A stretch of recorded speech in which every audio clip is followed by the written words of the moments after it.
So welcome back to the channel. Today we'll be talking about Otto EC, and it's very rare that we will share analysis about EC. And today we have with us is Jay and Melissa. Remember to subscribe to my Telegram channel where I'll share about bounce out units or any updates, okay? And some property details. If you want to reach out to me, my numbers is just here. So today as a HDB owners, once you reach your MOP, you are considering whether to upgrade, right? Yeah. So what are the choices, be it upgrading? Okay, you will look at new EC or new launch private properties, or even look at resale EC or resale private. But today we will just zoom directly into the new option, which is the new EC comparing with the new private properties. So first we have to look into what are the new launch private condos that upgraders can consider. Okay, we look at just West area condo. Okay, taking this transaction of a 3-bedroom West side. Okay, we have the sale price from 2 million up to 3 million. Okay, but let's just take an average of 2.3 million. Yeah, for West condo of 3-bedroom is about 2.3 million. So the loan 75% it comes out to be 1.7. Okay, adding in the down payment, adding in your buyer stamp duty, it will comes out to be 659,000 of a CPF and cash. Okay, then it leads down to what is your money installment, which is 6,800. Okay, so 6,800 you have to look into, is it a very comfortable range for most HDB upgraders, right? Yep.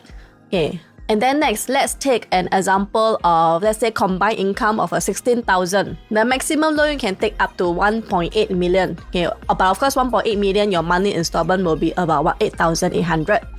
Alright. Then, we have to look at the affordability for most of the HDB upgraders. First, let's just take West area again. For a West area HDB BTO, right, they purchase about 300,000, 309,000. Okay, and fast forward 5 years later after MOP, what is their average sale price? It will be about 658,000. We need to drill down the affordability based on all the financial step by step. So just now I mentioned purchase of 330,000, the BTO price. When you sell at average sale price about 658. So with these 5 years, your outstanding loan will be roughly about 250,000. So estimated proceeds will be 408,000. Okay, and this 5 years MOP, of course, you will work as accumulate your CPF, right? Yeah, so it will be up to 150,000. Adding in total your proceeds and your current CPF, you add up to 558,000. So just now I mentioned the average West 3-bedroom is around 2.3 million. So adding all the stamp duties and all, your shortfall is still 100,000. So this shortfall of 100,000, right, will it stop many HDB owners from upgrading? Yeah. So if you're going for this private new launch, there is also two things to consider because there are two options, okay? One is you continue to stay put in your HDB, okay? Then after your private new launch TOP already, then you sell your HDB. But then you will have to pay the ABSD of 20% because concurrently you're holding two properties. Then after TOP, then you can claim the 20% back. Next option, it will be to sell your HDB and then rent a place which average 4-bedroom in the West area is about rental $3,000, and it adds up, let's say 3.5 years of waiting time for your new launch to build, right? It will add up to about 133,000. So this will be your additional commitment that you have to consider as well. So adding in just now the shortfall of 100,000 plus this additional commitment of 133,000, right? And many buyers will feel that is it too hard for them? Then why not they just stay put in their HDB and not upgrading? Yeah, I think that's a very, very common concern. 233,000 is not a small sum.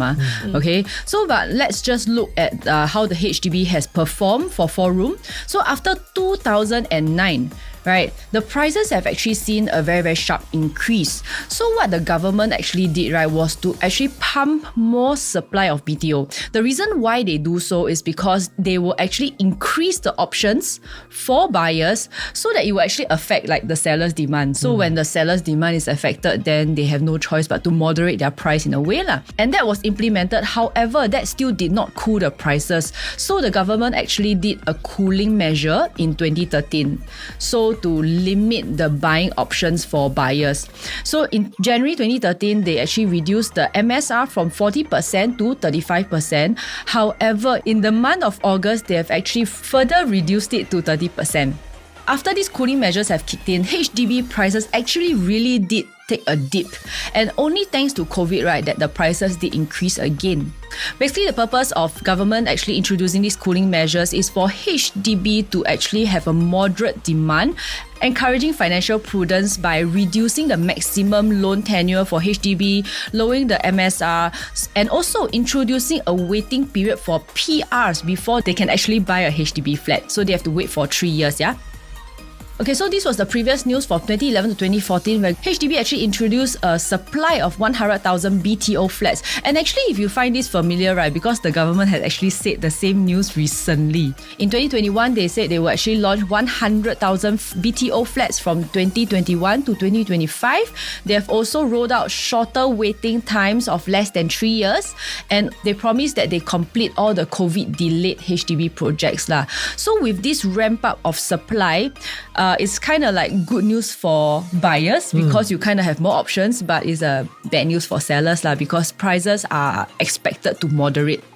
Right. So just now, like I mentioned, the government has actually introduced measures like loan to value reduction. So the loan to value has been adjusted in 2021, adjusted to 85%, 2022 adjusted to 80%, and now in 2024, 75%. So to make sure, they actually control the purchasing power to actually restrain the prices from skyrocketing, basically, right?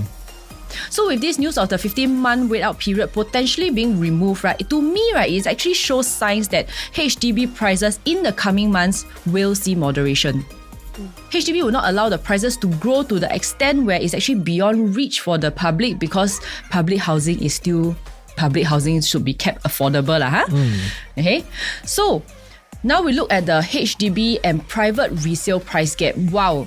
The price gap is like 62.2%. So it used to be a lot lower, like 50%. And the current HDB owners would definitely feel that it's getting harder to actually upgrade to the private condo because I feel that I will get priced out. Constantly prices keep increasing, right?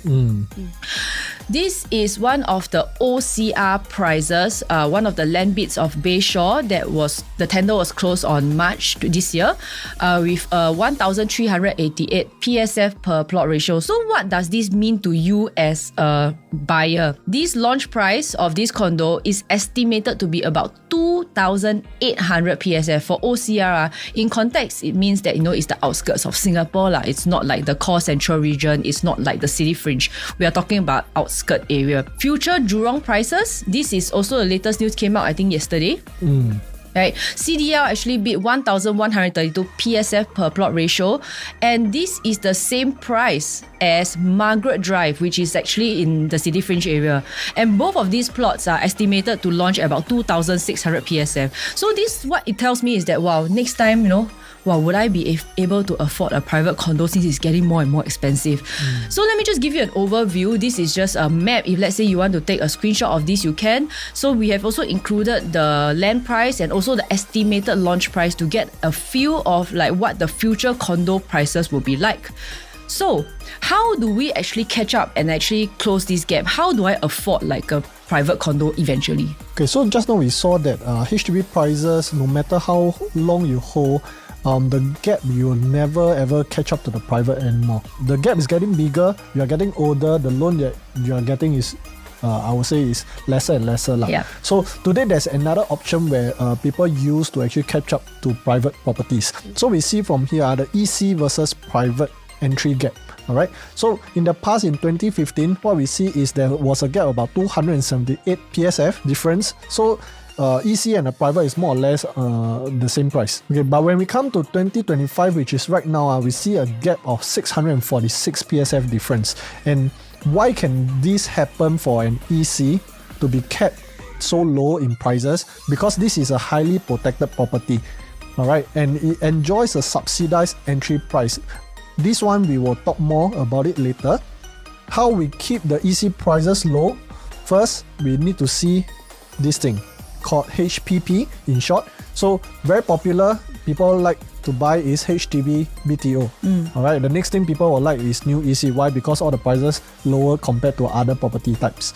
Okay, so highly protected properties, this is a property type that is reserved for Singaporeans only. Alright, and there are a lot of requirements to fulfill in order for you to purchase one.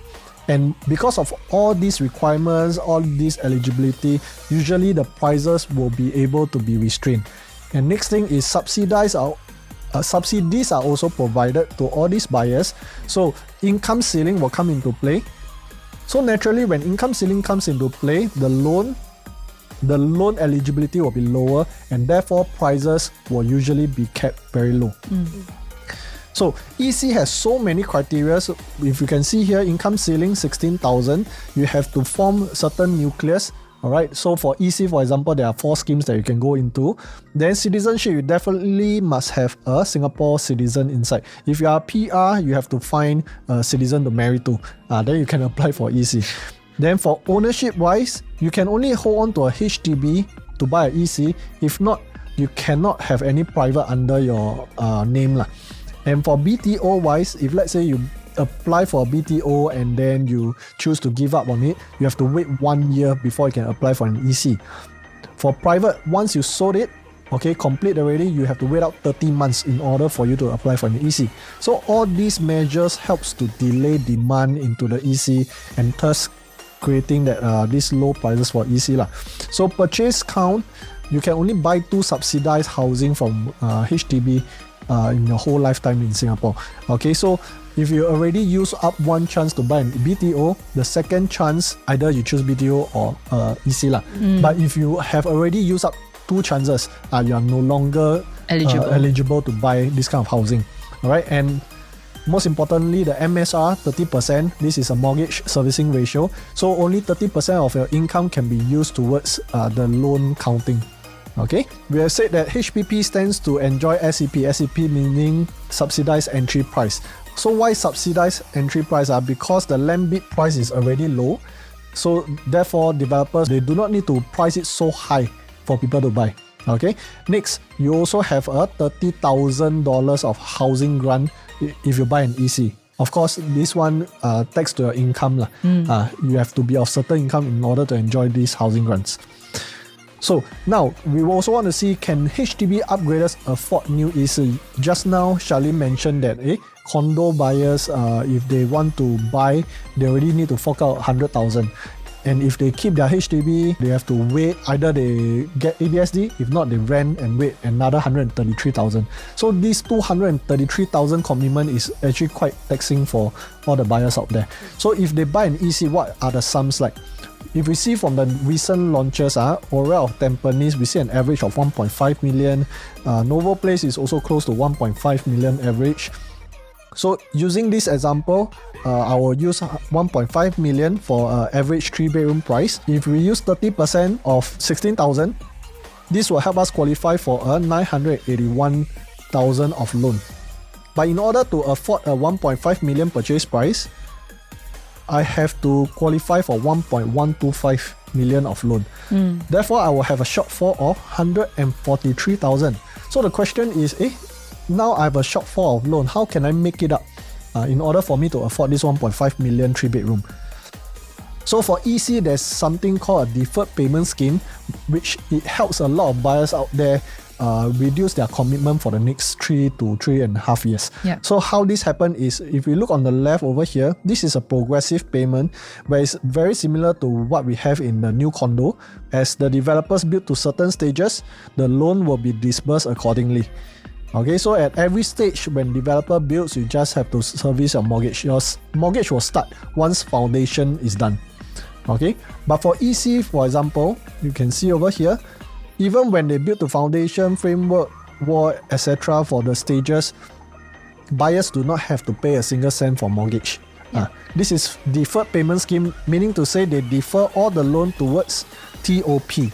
So at TOP, the whole 60% will then be disbursed. And then from your CPF, 75,000 will be taken out to go into this TOP stage. Okay, So how is this helpful is you save on the interest rate in this period, 3 to 3.5 years. So why a lot of people are using this time to go into EC is because they expect the interest rate to further drop a little bit more. And if you buy in now, you skip all this high interest rate zone, and once it comes to TOP, you might be enjoying the low interest rate. Yeah. Okay. Second thing that EC has in a special way is this thing called deferred bridging loan. Okay, so how it works, just follow me, I'll explain to you. So using HDB in Bukit Batok, average about 658,000. Today you are owner of a 4-room HDB in Bukit Batok. Let's say you have an outstanding loan of 250,000. How deferred bridging loan is they take a certain value out of your property, minus away your outstanding loan. You have this value that help you bridge across your shortfall when buying an EC. For example, using 90% of your HDB value, I minus away the outstanding loan, I will have this amount of 342,000. So just now I mentioned that there was a shortfall of 143,000. So this will help us bridge this gap across. So I can now qualify for 1.5 million EC easily. Okay, if I want to further stretch my purchase price, how can I do that? Deferred bridging loan helps you bridge up to 80% of the purchase price. Yeah. So if I use just now 981,000, which is 16k income loan eligibility, plus this 342,000 in total, I'll have 1.3 million of loan that I can get. Okay. So this is 80%. If I divide by 80%, my purchase price will be 1.654 million. So this will help me get a lot more. EC is usually the easier upgrade option for HDB upgraders out there. Okay, the challenges I've stated over here. First, I have to either sell my house. If not, I get ABSD. Then my LTV might be affected also because I'm serving 2 loans. Alright. Then if I sell already, I have to rent first. Rent, I have to commit certain amount of money out. Alright. Then if I sell my HDB already, I go into a new condo, I get a bad ballot number, then I'm stuck already. I cannot buy anything. And it's so expensive right now because 1.5 million, I can only get a 2-bedroom out there for a new condo market. And then I can only get normal payment scheme, which I have to start experiencing the interest right now. Alright. But for EC, I don't need to sell house. I don't need to pay BSD. I will definitely get a 75% LTV. And I don't need to rent. And I don't need to worry about whether I sell already, then I cannot buy anything, then I get stuck. Because EC, you don't have to sell a house yet. 3-bedroom is only $1.5 million. Furthermore, I still have deferred payment scheme and deferred bridging loan to help me afford an EC. The question is also many buyers are asking, EC can really profit so much? Yeah. Then let's take a look at this recent article just this year. It shows that this is a Bishan loft. It's also an EC. The profit is at least 1 million in gross profit. Okay, so EC is still a winning proposition for buyers because number one, just now you mentioned about the HPP thing lah, and it's also a popular hybrid of private properties and public housing criteria. So EC has always performed very healthy with good profits. So let's just look at all the EC that which has already MOP. What are their record profits? So you can look, it's more than 5 EC that has already transacted at least 1 million profits, right? So why is the reason? Because they buy HPP, just now Jay mentioned HPP, SEP, and they sell at PEP. Oh, so many acronyms, right? So what is PEP? Yeah, PEP actually stands for private exit price. Yeah, so just now we mentioned private exit price because after EC MOP, it is considered privatized, just that it cannot sell to foreigner. Foreigner, you have to wait another 5 years, which is total 10 years.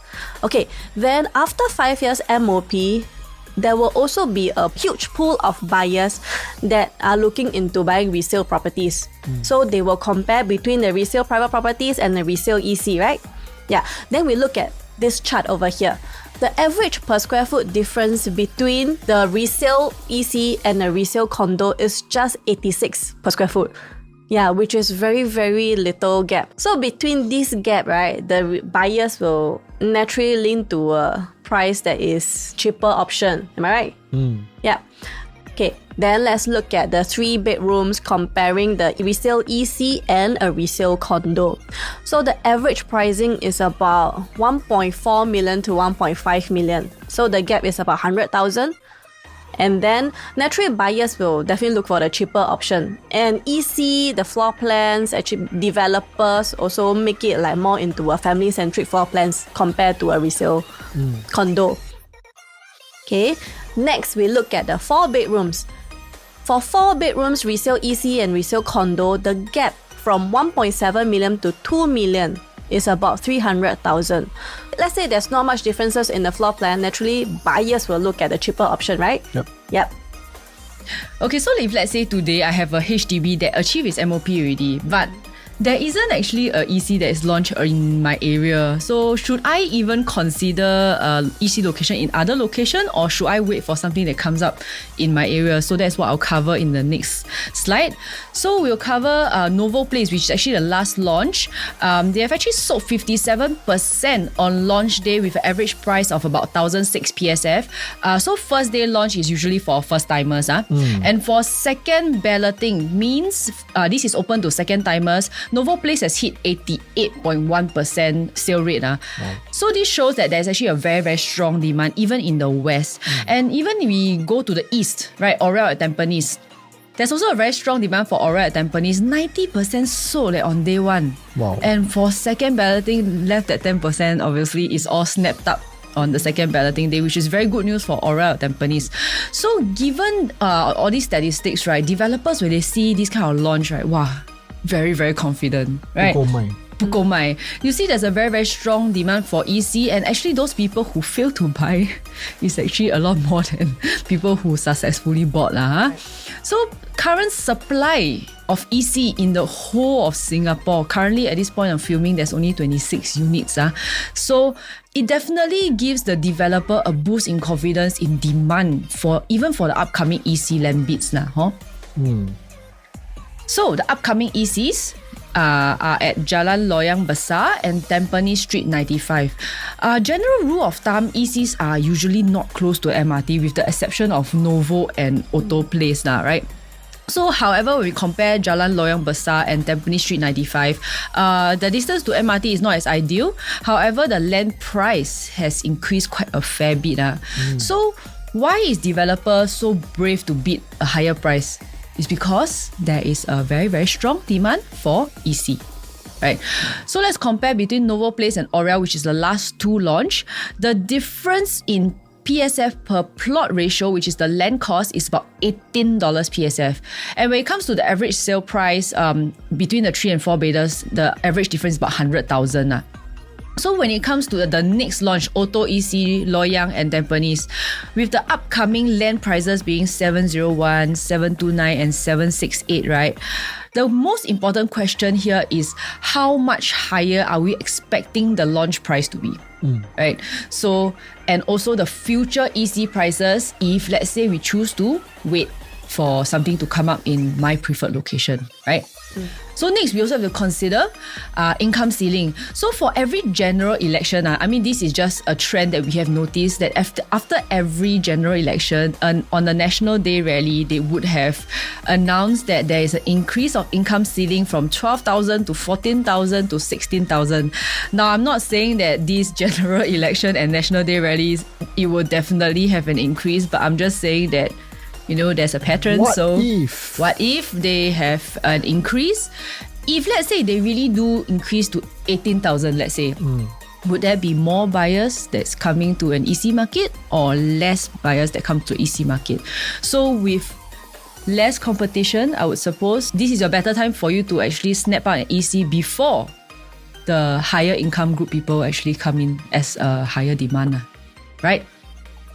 So if I continue to wait, of course, I will become older, right? As I become older, my loan tenure actually decrease. And also as I age, right, for every 100,000 difference in loan that I take, this is the amount of installment that I can expect to increase. Per 100,000 is not the full loan quantum, yeah? So this is the chain of reactions that we need to actually question ourselves when we actually thing to wait to buy an EC today, regardless if it's in the location that you want. Number one, will the income ceiling definitely be increased eventually? I think it's still very much a question mark. Right. So with the demand and everything, will the developers bid higher or lower for the future land plots? It's actually still very questionable. I mean, there's no way of saying, right? But will the developers sell higher or lower for future ECs? My guess is higher for sure, because I mean, there's still a lot of people buying, right? So regarding timing the market, should you buy before or after the income ceiling increases, if it even increases, right? So if let's say more people come into the market and you get more competition, then of course your chances of getting a subsidized entry price might be a little bit lower. Okay, so why buy Otto EC? So why buy Otto EC? I feel we also need to understand what it offers, like the convenience wise, because EC, I think mostly we target all the families, because ECs are usually 3-4 bedrooms. We'll have to understand for families to stay there, what are the convenience that they can enjoy, and comparing to side by side condos, is there a better advantage if we buy Otto Place EC? So if we go into that, we want to understand the land bid prices and whether it's healthy enough when it comes to bidding the land. Okay, so Hoi Hub won this land at 700 PSF per plot ratio, and following that, we see there are still 3 more developers that bidded quite close to it. So can I say that if these 3 developers didn't manage to get this plot of land, they'll definitely want to try elsewhere or even in the Tengah area again. So upcoming, there will still be healthy demand coming into Tengah. Developers will still be confident enough to go and buy plots of land over here. If we see Otto Place EC, okay, what we get to enjoy is this Bukit Batok West MRT together with Tengah Park MRT just within about 4 minutes walking distance away. So an EC that is near to MRT is really hard to come by. Alright, and we also have this Plantation Plaza, which is the hotspot for the Tengah people. This is where they go and bring their kids for the playgrounds, for their shopping, grocery shopping, and some food court options over there. So Otto Place EC being part of Tengah, you get to enjoy this. And one very important thing will be this Princess Elizabeth Primary School. Alright, because everybody buy for schools one. As a parent myself, once it comes my turn for my children, I think I also have to consider this very carefully, because for me to bring my kids to the school, this is a portion of time either I save or I spend additionally to just send them to school. On a daily basis. Daily basis times 2. I mean, bring them back also. Yeah, so all these are the considerations of families in Singapore. Okay, and Tengah Park MRT will be ready in 2028, which is the same time as Otto Place EC TOP. So Jurong Region Line is the one where Tengah Park and Bukit Batok West MRT is. So we are situated in the middle. Alright, so these will come out in phase 2 of Jurong Region Line. Alright, so once you stay in Otto Place EC, you'll also get to enjoy the phase 3, which is upcoming. That will link you to Pandan Reservoir, Jurong Pier, and I think I saw a map that it connects to Haw Par Villa as well. Oh wow. So if you connect to Haw Par Villa, you can go to Circle Line, go down to Cantonment, Prince Edward MRT also. So it really links everybody together next time with this Jurong Region Line. Okay. So Otto Place EC, these are some information about it as of the point of filming. Alright, so this is 20,000 square meters of land compared to Novo Place EC. Novo Place EC is 16,000, so significantly bigger. So what does it mean to owners over there? Bigger land size, meaning to say there will definitely be more facilities for you as a EC owner over there. And in total, we have 600 units in this EC. What is so special about EC is this thing: 4 units per floor. If you compare to new condos, usually you will see 6 to 8 units per floor. Everybody's snatching for the lifts. Yeah. Especially during peak hour time. But EC is only 4 units per floor. It's a point block kind of concept. Alright? So when it comes to resale market, naturally EC always stands an advantage because people likes their own corners. Yeah. Privacies. Okay? And when it comes to car park as well, a lot of people feel, hey, car park never mind lah, never drive, it's okay one. But let me bring to you what kind of problems it can cause once it comes to resale market. So in the phase where you are staying inside the EC, Okay, what happens is tendency of you holding a party inside, is it high or low?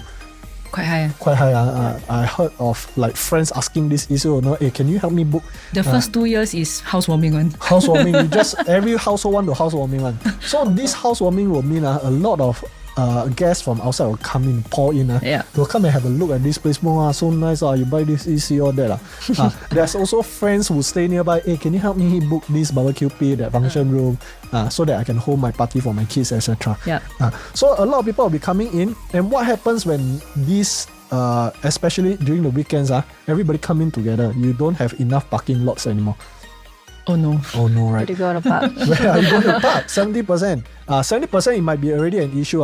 Do you know Novo Place EC is 50%? Yeah. Where to park? They cannot come Auto Place to park also. Okay? So what happens? Later on I'll explain more on this car park. Okay? I carry on with this Auto Place EC. We have 8 blocks. Just for information, this auto word, okay, it means 8. Alright, so that's why it represents these 8 blocks in this Auto Place EC. Okay, we have 3-bedroom types, 4-bedroom types. Okay, later on you will see the unit mix. This Auto Place EC, they pay more attention to the bigger unit types. Alright, the target TOP 2028 will be ready. So if today you are using DPS or deferred bridging loan, this is the timeline that you have to consider, because once it TOPs, your deferred bridging loan interest will kick in. So a lot of people will want to time their sale of HDB way before their ECTOP to avoid paying interest for the deferred bridging loan. Yep. Okay. This distance to PIE is also a concern that we also want to address, because everybody knows this is the EC in Tengah that is closest to PIE, the major expressway. Alright. So when I come to the parking again, so Auto Place EC is situated over here. Alright, Novo Place is just beside. So guests coming to Novo Place cannot find parking. Where do they go? HDB car park. HDB car park, MSCP. These 3 they are nearest. Okay, so naturally people will go to 107, park already, then they come back. Alright. But today, if you are the owner there, during weekend, you drive your car out in the morning, afternoon you come back, no more lot. No more lot. Then how? You cannot ask some guests to drive away their car. But also, like, even if you're an owner in Novo Place, there's no guarantee you can get a car park lot as well. It's up to MCST to do balloting or what sort of order they want to do. The concern is today you are the owner, you cannot drive back to your own condo to park. That's a very huge concern, especially during weekends. Alright, then you have to park here, then you just walk back to your EC. So Auto Place, I think advantage is there is 20% extra. Yeah. So the tendency of you don't have a lot is lower lah. Okay. So a lot of people tell me, never mind lah, 50%, never mind, I don't drive. Next time you'll know. Okay. So unit mix over here, if you are concerned about the sizes, okay, these are all harmonized sizes already. Okay. For the upcoming ECs are all harmonized already. So your quantum that you are paying actually is lower, but you get the same layout. Alright, you can see even for the 4 bedrooms, we are in a 1,000 square feet range. Compared to older ECs, 1,000 is their 3-bedroom premium size. Okay. So now the unit mix over here, like I said, the percentage over here, which is already approved, you see above 50% are of the higher or bigger size layouts. So Auto Place EC, if today you are a buyer who likes space a lot, I think Auto Place EC is the place where you get higher chance of getting a bigger size unit, because what we see from the past projects like Aurelle, Novo Place, the bigger size usually gets snapped up first. So Auto Place EC, you stand a bigger chance. Okay, so I also want to talk about the developer.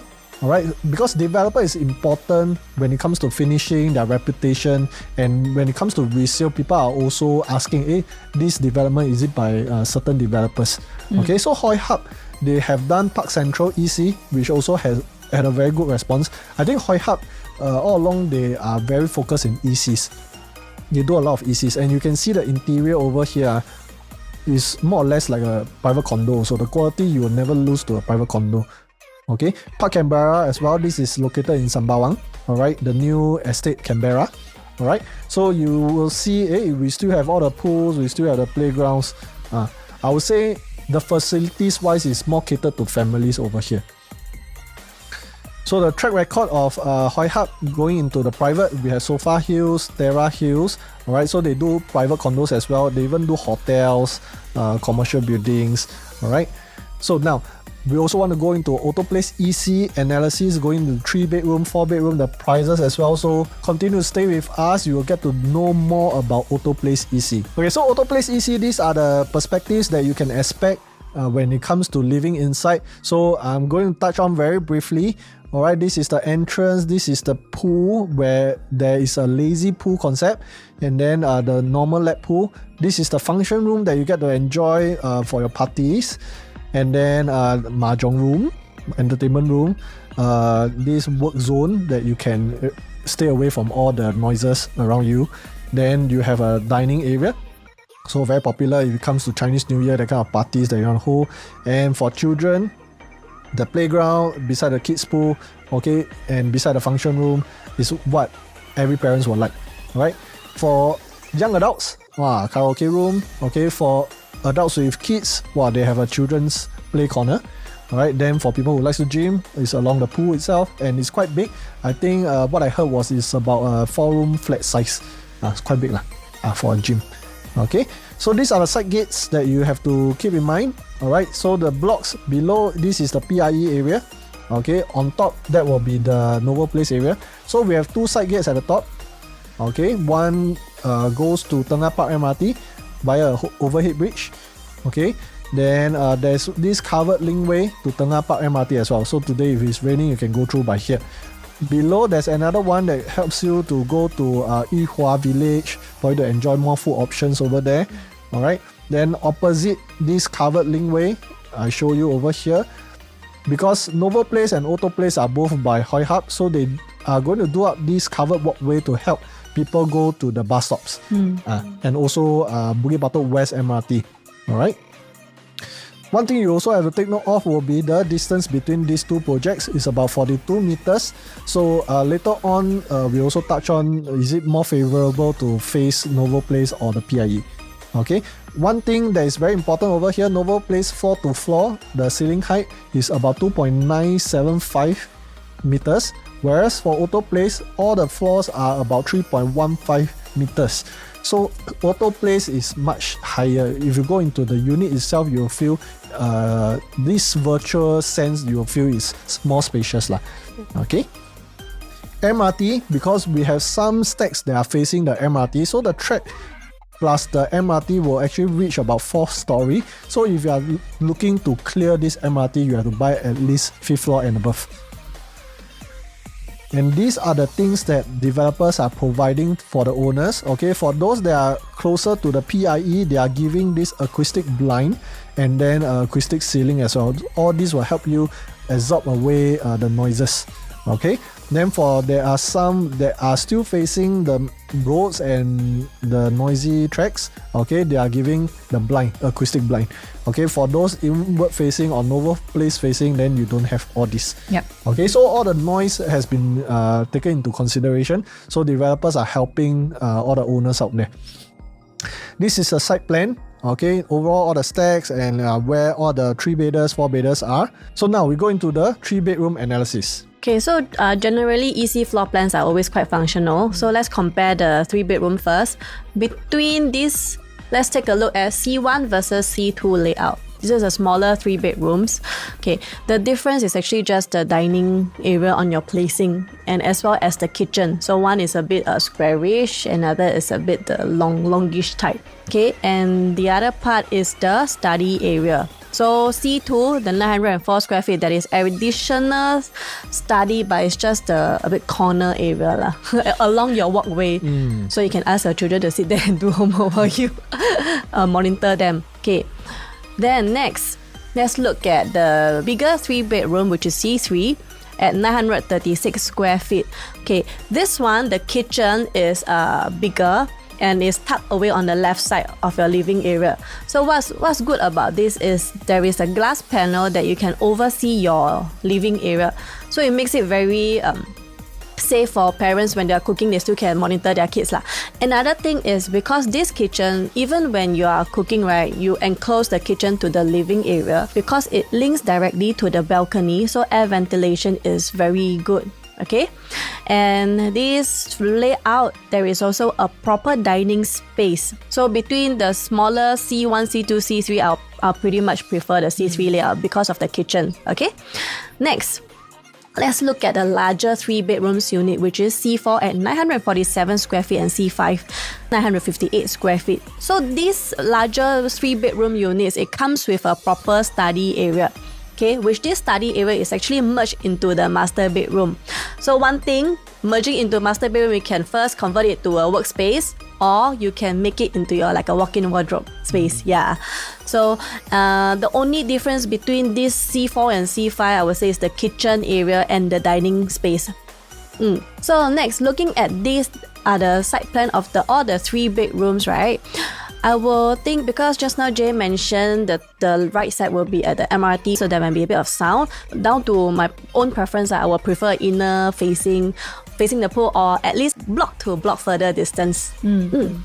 Okay, so let's move on to the 4 bedroom. So 4 bedroom, very simple. We only got 2 layouts. The smaller 4 bedroom and the larger 4 bedroom.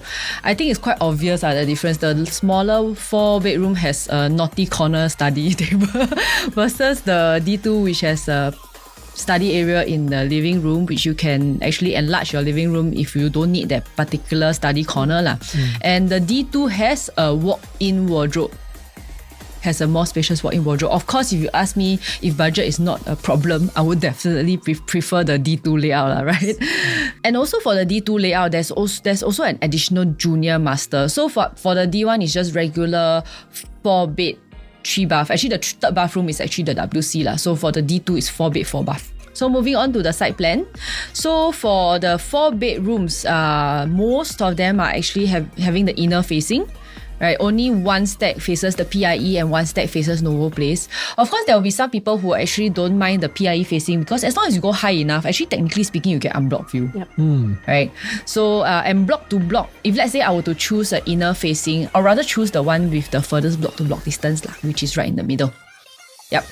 So we'll go through estimated pricing because I think this is one of the key factors when it comes to buying EC, and also because there are several ECs in Tengah, right? We also need to kind of check out our competition. So next time when our EC actually hits the resale market, how would we perform? Yep. So if we go into the estimated pricing, okay, we can estimate about 1,650 PSF for all the units, because what I see from the past projects from Altura, Lumina, Copen Grand and Novo Place, alright. So the disparity of the average PSF is around about 100 PSF away, 100 to 200 PSF away. And if we compare to Novo Place, because it's by the same developer, I will assume the average PSF should be around the same as well. But if they are confident enough, judging from the current supply, the current response to all the ECs, they could go into the 1,700 to 1,750 PSF range. Okay, so I laid out over here, which you can screenshot if you want to, so that you have a reference point to calculate first before the prices are being released when the show flat previews comes. Okay, so if we go into 3 bedroom prices, we also want to understand, are we overpaying for something that is readily around in Bukit Batok and Tengah area once it comes to the resale market. Okay, so average prices that we see from Novo Place, Lumina, Altura, Copen Grand, alright, the average for a 3 bedroom is in the 1.4 range, not hitting 1.5 yet. Okay, but today if we are going into Otto Place EC using 1,650, we are also below 1.5 million for a more compact 3 bedrooms. But once we go into the more popular 3 bedroom like C3, C4 and C5, okay, we have a little bit of premium that we have to pay. Yep. Okay, so the intention of me putting this 1,008 PSF over here is also to let you know if today your queue number is not as ideal, what are the options that you can quickly turn to. Alright, so at 1,008 PSF, meaning your queue numbers is all the way to the back already. Okay, for a compact 3 bedroom, you are having a 1.57 million.